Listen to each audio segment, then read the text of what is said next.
12 ربیع الاول سے پہلے پہلے کسی بھی دن یہ 4 رکعت نفل نماز ضرور ادا کر لینا، پورا گھر دولت سے بھر جائے گا۔ بسم اللہ الرحمن الرحیم۔ ربیع الاول اسلامی ہجری سال کا تیسرا اور نہایت بابرکت مہینہ ہے۔ مسلمانوں کے دلوں میں اس مہینے کی خاص اہمیت اس لیے ہے کہ یہ نبی کریم حضرت محمد مصطفیٰ صلی اللہ علیہ وسلم کی ولادت باسعادت کی یاد سے وابستہ ہے۔ ربیع الاول ہمیں محبت رسول صلی اللہ علیہ وسلم، آپ صلی اللہ علیہ وسلم کی سیرت طیبہ، اخلاق کریمانہ اور آپ کی تعلیمات کو اپنی زندگی میں اپنانے کی یاد دلاتا ہے۔ یہی وجہ ہے کہ یہ مہینہ مسلمانوں کے لیے عقیدت، محبت اور سیرت رسول صلی اللہ علیہ وسلم پر غور و فکر کا ایک اہم موقع سمجھا جاتا ہے۔ ربیع الاول کا مہینہ اسلامی تاریخ میں ایک بے مثال مقام رکھتا ہے۔ اس مہینے میں اللہ تبارک و تعالیٰ نے انسانیت کو اپنی سب سے بڑی نعمت عطا فرمائی، وہ نعمت جس کے بارے میں قرآن کہتا ہے وَمَا أَرْسَلْنَاكَ إِلَّا رَحْمَةً لِلْعَالَمِينَ۔ اے محبوب نبی صلی اللہ علیہ وسلم، ہم نے آپ کو تمام جہانوں کے لیے رحمت بنا کر بھیجا ہے۔ یہی وہ رحمت مجسم حضرت محمد مصطفیٰ صلی اللہ علیہ وآلہ وسلم ہیں، جن کی آمد سے کائنات کی تقدیر بدلی، دلوں میں نور اترا اور ظلم و جہالت کی سیاہ رات چھٹ گئی۔ کیا ہم نے کبھی اپنے دل میں یہ سوال اٹھایا کہ اگر اللہ تبارک و تعالی ہمیں اپنے محبوب نبی صلی اللہ علیہ وآلہ وسلم کے وسیلے سے نہ نوازتا تو ہمارا حال کیا ہوتا؟ ربیع الاول کا ایک اور عظیم واقعہ ہجرت کا سفر ہے، جس نے اسلام کو ایک نئے مرحلے میں داخل کیا۔ مکہ کی گلیوں میں ستائے ہوئے مسلمانوں نے جب مدینہ کی طرف ہجرت کی تو یہ صرف شہر کی تبدیلی نہ تھی، بلکہ ایک ایسا سفر تھا جس نے اسلامی معاشرت، سیاست اور روحانیت کی بنیاد رکھی۔ ہمارے پیارے نبی حضرت محمد مصطفیٰ صلی اللہ تعالی علیہ وآلہ وسلم اور سیدنا حضرت ابوبکر صدیق رضی اللہ تعالیٰ عنہ غار ثور میں چھپے تھے اور دشمنوں کے قدموں کی چاپ سنائی دے رہی تھی۔ حضرت ابوبکر صدیق رضی اللہ تعالیٰ عنہ پریشان ہوئے تو رحمت عالم صلی اللہ علیہ وآلہ وسلم نے فرمایا لا تحزن ان اللہ معنا، غم نہ کرو، بے شک اللہ ہمارے ساتھ ہے۔ کیا یہ الفاظ آج بھی ہمارے دلوں کو سکون نہیں دیتے؟ جب ہم مشکلات میں گر جائیں تو کیا یہ یقین ہمارے دل میں جگہ نہیں بناتا کہ اللہ اپنے بندوں کو کبھی تنہا نہیں چھوڑتا؟ ربیع الاول ہی وہ مہینہ ہے جس میں نبی کریم صلی اللہ علیہ وآلہ وسلم نے دنیا سے ظاہری طور پر پردہ فرمایا۔ آپ صلی اللہ علیہ وآلہ وسلم کی رحلت سے امت کی کمر ٹوٹ گئی، یہاں تک کہ بڑے بڑے صحابہ جیسے سیدنا حضرت عمر فاروق رضی اللہ تعالیٰ عنہ اس حقیقت کو قبول نہ کر سکے۔ تب سیدنا حضرت ابوبکر صدیق رضی اللہ تعالیٰ عنہ نے بلند آواز سے اعلان کیا اگر تم محمد صلی اللہ علیہ وآلہ وسلم کی عبادت کرتے تھے تو وہ وفات پا گئے، اور اگر تم اللہ کی عبادت کرتے ہو تو وہ ہمیشہ زندہ ہے۔ یہ اعلان صرف اس وقت کے لیے نہیں تھا بلکہ ہر زمانے کی نصیحت ہے کہ عقیدہ توحید ہی ہماری ڈھال ہے اور نبی اکرم صلی اللہ تعالی علیہ وآلہ وسلم کا طریقہ ہماری رہنمائی کے لیے ہے۔ آج ہم ربیع الاول کی فضیلت اور نبی پاک صلی اللہ علیہ وسلم کی عظمت بیان کرتے ہیں تو ہماری زبان درود شریف سے معطر ہونی چاہیے، خصوصاً ایسے مہینے میں جب اللہ تبارک و تعالی ہمیں نبی پاک صلی اللہ تعالی علیہ وآلہ وسلم کی پیدائش کی یاد دلاتا ہے۔ پیارے ناظرین، ایک چھوٹی سی گزارش ہے کہ آپ کہاں سے ہماری اس ویڈیو کو دیکھ رہے ہیں، کس شہر اور کس ملک سے آپ کا تعلق ہے؟ برائے کرم اپنا نام اور اپنے شہر کا نام کمنٹ میں ضرور ٹائپ کریں، کیونکہ آپ کا ایک کمنٹ مجھے اور میری پوری ٹیم کو بے حد خوشی دیتا ہے اور میں آپ سب کے لیے دعا بھی کرتا رہتا ہوں۔ اس لیے اپنے نام اور شہر کے ساتھ کمنٹ میں اللہ تبارک و تعالی کا نام، سبحان اللہ، الحمدللہ، اللہ اکبر بھی ضرور تحریر کیجیے گا تاکہ ہمیں پتہ چل سکے کہ کن کن علاقے یا کس ملک یا کس شہر کے لوگ دین و ایمان سے جڑے ہوئے ہیں۔ ناظرین، یاد رکھیں کہ اس مہینے کی اصل اہمیت یہ ہے کہ ہم نبی اکرم صلی اللہ تعالی علیہ وآلہ وسلم کی سیرت پر غور کریں اور ان کے اخلاق کو اپنی زندگی میں نافذ کریں۔ بدعت اور غیر ثابت رسومات سے اجتناب کریں۔ ہمارے ایمان کا تقاضا ہے کہ ہم سنت پر عمل کریں۔ بدقسمتی سے کچھ لوگ میلاد کی آڑ میں ایسی رسومات انجام دیتے ہیں جو شریعت میں ثابت نہیں۔ ضروری ہے کہ ہم اپنے اہل و عیال کو ان چیزوں سے بچائیں اور انہیں صحیح طریقے سے نبی پاک صلی اللہ تعالی علیہ وآلہ وسلم سے محبت سکھائیں۔ اس مہینے کی برکتیں اپنی جگہ، لیکن حقیقت یہ ہے کہ اللہ تبارک و تعالی ہمارے دلوں کی کیفیت اور نیتوں کو دیکھتا ہے۔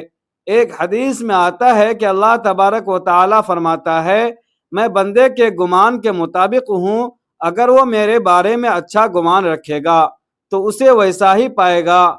جب ہم ربیع الاول میں نیک اعمال کرتے ہیں، درود پڑھتے ہیں، صدقہ کرتے ہیں، والدین اور رشتہ داروں سے حسن سلوک کرتے ہیں، تو یہ سب سیرت نبوی صلی اللہ تعالی علیہ وآلہ وسلم کی پیروی ہے۔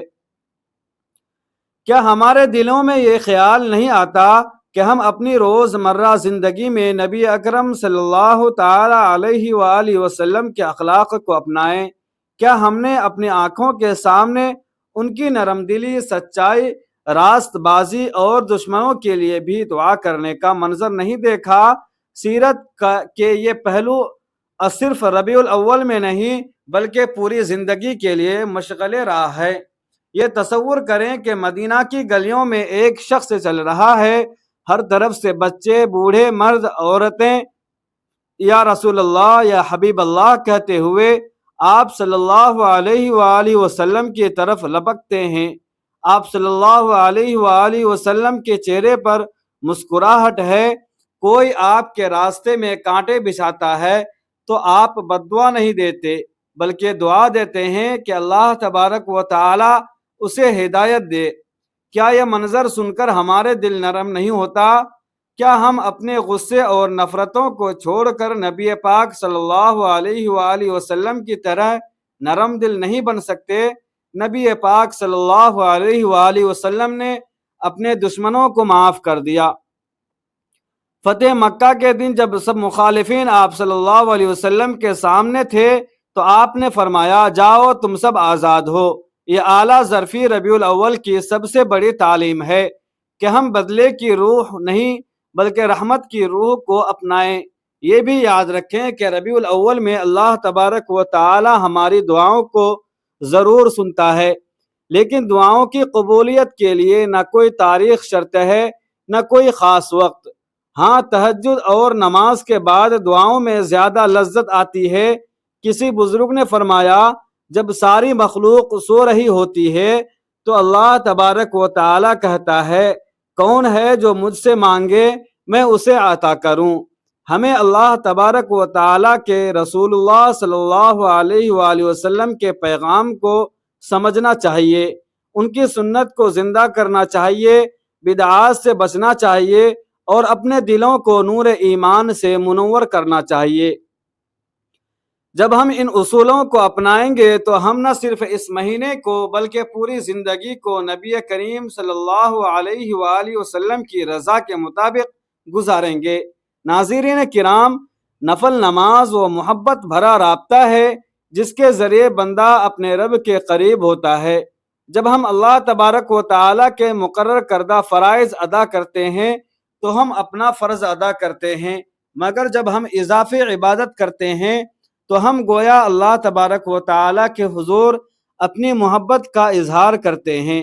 ایک حدیث قدسی میں اللہ تبارک و تعالی فرماتے ہیں، میرا بندہ نفلی عبادات کے ذریعے میرے قریب ہوتا رہتا ہے یہاں تک کہ میں اسے محبوب رکھتا ہوں، اور جب میں اسے محبوب رکھتا ہوں تو میں اس کا کان بن جاتا ہوں جس سے وہ سنتا ہے، آنکھ بن جاتا ہوں جس سے وہ دیکھتا ہے، ہاتھ بن جاتا ہوں جس سے وہ پکڑتا ہے، اور پاؤں بن جاتا ہوں جس سے وہ چلتا ہے۔ اگر وہ مجھ سے مانگتا ہے تو میں اسے عطا کرتا ہوں۔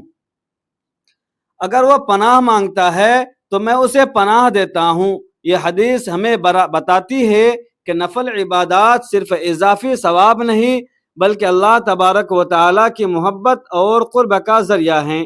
کیا ہم نے کبھی سوچا ہے کہ ہم رات کی خاموشی میں یا دن کے پرسکون لمحوں میں نماز پڑھ کر اپنے رب کو کتنا خوش کر سکتے ہیں؟ کیا ہم نے کبھی اپنے دل میں یہ خواہش محسوس کی کہ اللہ تبارک و تعالی ہمیں اپنا دوست بنا لے؟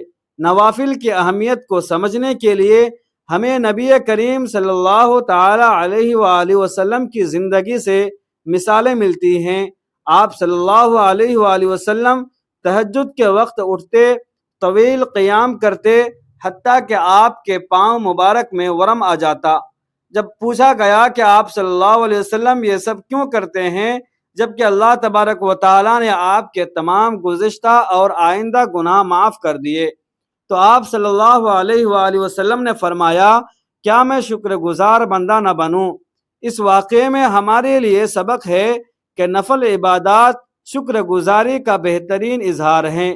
اگر ہم چاہتے ہیں کہ اللہ تبارک و تعالی ہماری دعائیں قبول کرے تو ہمیں اس کی دی ہوئی نعمتوں کا شکر ادا کرنا ہوگا، اور شکر ادا کرنے کا بہترین طریقہ نماز اور نفل عبادات ہیں۔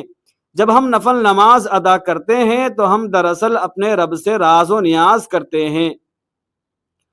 4 رکعت نفل نماز 2 رکعت کر کے پڑھنا ایک مسنون انداز ہے جس میں ہر 2 رکعت کے بعد سلام پھیرا جاتا ہے۔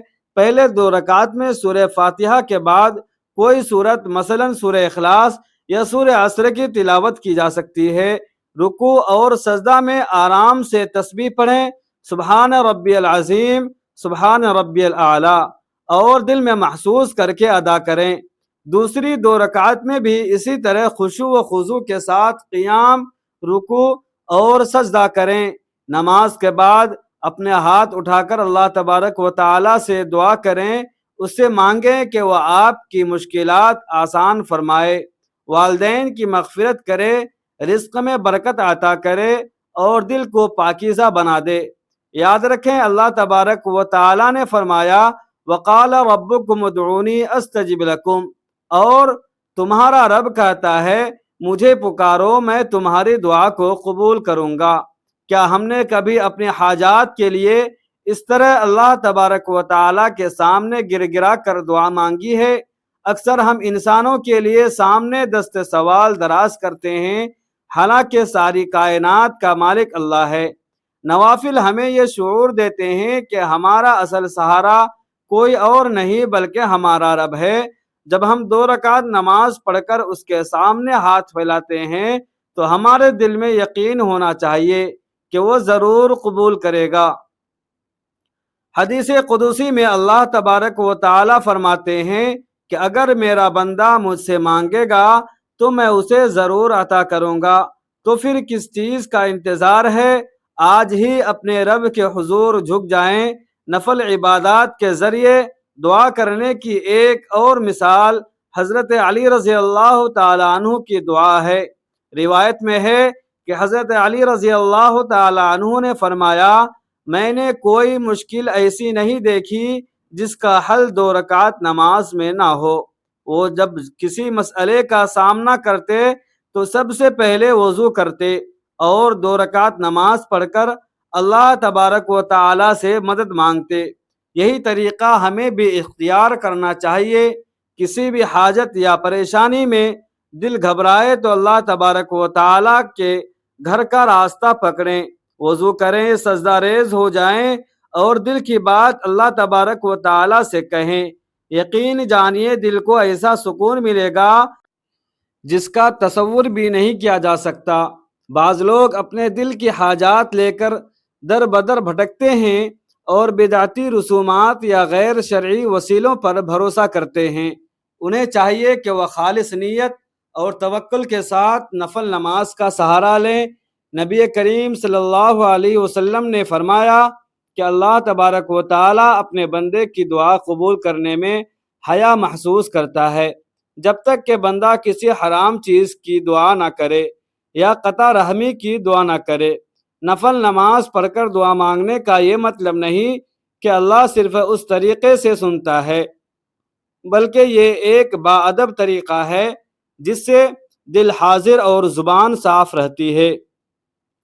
نفلی عبادت کی برکت یہ بھی ہے کہ وہ بندے میں عاجزی اور اخلاص پیدا کرتی ہے۔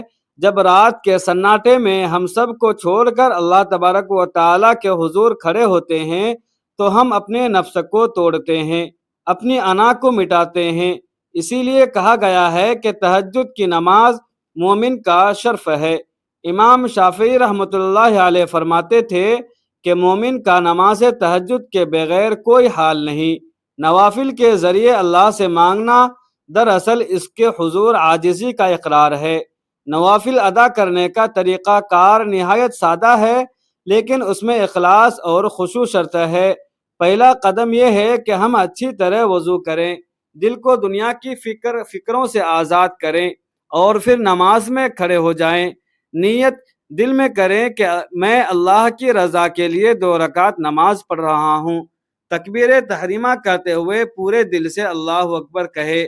سورہ فاتحہ کو ٹھہر ٹھہر کر پڑھیے، کیونکہ یہ دعا ہے جس میں بندہ اللہ تبارک و تعالیٰ کی تعریف کرتا ہے، اس کی مدد مانگتا ہے اور سیدھے راستے کی ہدایت طلب کرتا ہے۔ پھر رکوع اور سجدے میں اللہ تبارک و تعالیٰ کی کبریائی بیان کریں، اور جب سلام پھیر لیں تو اللہ کی حمد و ثنا، درود شریف اور آخر میں دعا کریں۔ یہی عمل دوبارہ دہرائیں تاکہ 4 رکعت مکمل ہو جائیں۔ کچھ لوگ پوچھتے ہیں کہ دعا کیسے مانگی جائے؟ یاد رکھیں کہ دعا دل کی زبان ہوتی ہے، اس میں عربی ضروری نہیں، لیکن اگر عربی دعا سیکھ کر مانگی جائے تو زیادہ بہتر ہے، کیونکہ وہ نبی کریم صلی اللہ علیہ وآلہ وسلم کی بتائی ہوئی دعائیں ہیں۔ یہ دعائیں نماز کے بعد پڑھیں اور پھر اپنی زبان میں حاجت بیان کریں۔ نوافل کے ذریعے دعا کرنے کی تاثیر کے بارے میں کئی روایات ہیں۔ ایک روایت میں آتا ہے کہ ایک شخص نبی کریم صلی اللہ علیہ وآلہ وسلم کے پاس آیا اور اپنی غربت اور تنگی کی شکایت کی۔ آپ صلی اللہ علیہ وآلہ وسلم نے فرمایا کہ جب تم گھر جاؤ تو 2 رکعت نماز پڑھو اور اللہ تبارک و تعالیٰ سے دعا کرو۔ اس شخص نے ایسا ہی کیا اور تھوڑی دیر میں اس کی مشکل آسان ہو گئی۔ اس طرح ایک صحابیہ اپنی بیمار بچے کے لیے پریشان تھی۔ انہوں نے رات کو اٹھ کر تہجد پڑھی اور اللہ تبارک و تعالیٰ سے بچے کی صحت کی دعا کی۔ صبح ہوتے ہی بچہ مکمل صحت یاب ہو گیا۔ یہ واقعات صرف کہانیاں نہیں بلکہ ایمان کی حقیقت ہیں کہ بندہ اخلاص سے اللہ تبارک و تعالیٰ کے حضور جھکتا ہے تو اللہ تبارک و تعالیٰ اس کی سنتا ہے۔ جب ہم نفلی عبادت کرتے ہیں تو ہم اپنی روح کو تازہ دم کرتے ہیں۔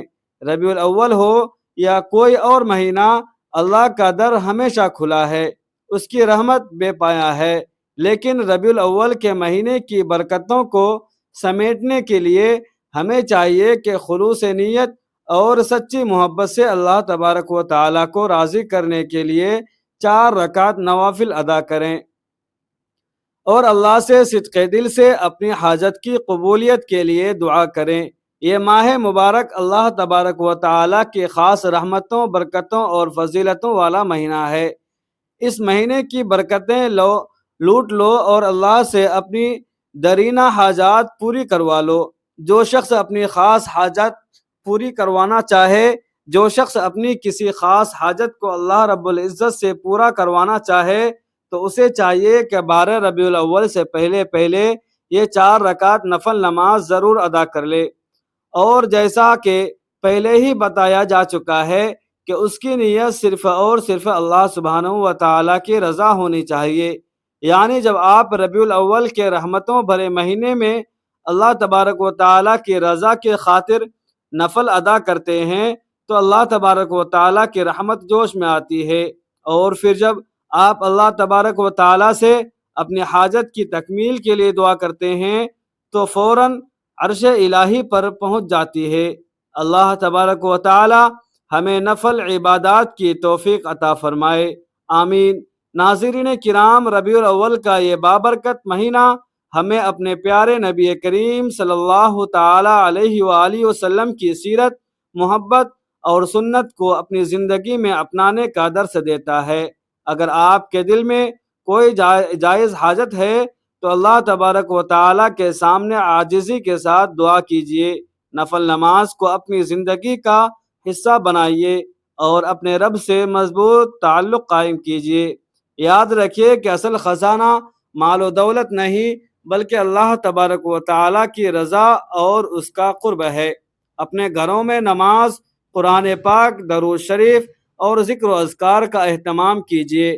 اپنے والدین کے ساتھ حسن سلوک کریں اور ضرورت مندوں کی مدد کریں۔ نبی کریم صلی اللہ تعالی علیہ وآلہ وسلم کی سیرت طیبہ کو پڑھیں اور اپنے اخلاق کو اس کے مطابق سنوارنے کی بھرپور کوشش کریں۔ ہر مشکل وقت میں اللہ تبارک و تعالیٰ پر بھروسہ رکھیں اور مایوس نہ ہوں۔ رات کی تنہائی میں اپنے رب کے سامنے 2 رکعت نفل پڑھ کر اپنے دل کی بات اس سے کہیے۔ اللہ تبارک و تعالیٰ کے خزانے بے شمار ہیں اور اس کے لیے کوئی حاجت مشکل نہیں، بس ہماری نیت خالص، دعا جائز اور دل میں اللہ تبارک و تعالیٰ پر کامل یقین ہونا چاہیے۔ ربیع الاول ہمیں رحمت، محبت، درود، عبادت اور سنت رسول صلی اللہ علیہ وآلہ وسلم کی پیروی کا پیغام دیتا ہے۔ اللہ تبارک و تعالی ہمیں نبی کریم صلی اللہ علیہ وسلم کی سچی محبت، آپ صلی اللہ علیہ وسلم کی سنت پر عمل، نفل عبادات کی توفیق اور ہر جائز حاجت میں آسانی عطا فرمائے۔ ہمارے گھروں میں رزق، سکون، برکت اور رحمت نازل فرمائے، آمین یا رب العالمین۔ پیارے دوستو، ویڈیو پسند آیا ہو تو ویڈیو کو لائک کریں اور اپنے دوست احباب رشتہ داروں کے ساتھ ضرور شیئر کریں، اور اگر آپ ہمارے چینل پر نئے ہیں تو برائے مہربانی چینل کو سبسکرائب کرنا نہ بھولیں۔ خصوصاً اپنے رزق میں وسعت اور کشادگی کے لیے اللہ تبارک و تعالیٰ کے 99 بابرکت ناموں میں سے کوئی ایک نام کمنٹ سیکشن میں ضرور ٹائپ کریں۔ ملتے ہیں پھر اگلی ویڈیو میں، تب تک کے لیے اجازت دیجیے۔ خدا حافظ۔ السلام علیکم ورحمۃ اللہ وبرکاتہ۔